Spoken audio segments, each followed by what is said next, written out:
The woman reached over and put her hand on her neighbor's arm and said, "Well, it's close enough to be neighbors and far enough away to be good neighbors." They both chuckled at that. "I wanted to ask you, Peggy, it can be frightening for a young woman living out here alone without a man. I haven't seen anyone other than you and Colin living here." "Are you widowed or divorced?" said her neighbor. Peggy shook her head and said, "Neither, I'm married, but don't expect to see a man around here, Maureen." "I'm sorry, Peggy. I didn't mean to open any old wounds. I shouldn't have asked." "It's none of my business, really," said Maureen.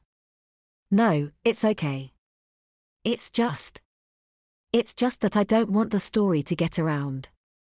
It's one of the reasons we moved out here.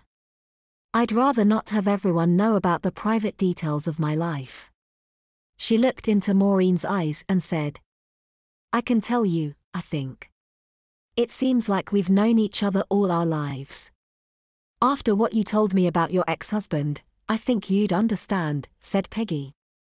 Maureen's expression became serious and she said, "Honey, whatever's happened to you or whatever you've done, you can tell me.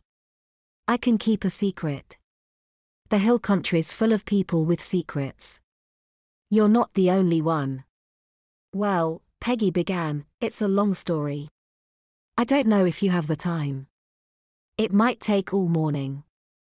Maureen patted Peggy's hand and said, "Honey, I have all the time in the world. Don't worry about that, I always have time to listen to a friend."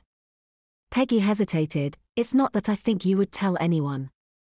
It's just that I don't think you would believe me. The story is, well, it's just a little too strange for anyone to believe. You had to be there." Maureen smiled and said, "Why don't you let me be the judge of that, honey?" Peggy nodded and pointed to an antique oil lamp on the mantel. "It all started with that lamp about 9 months ago.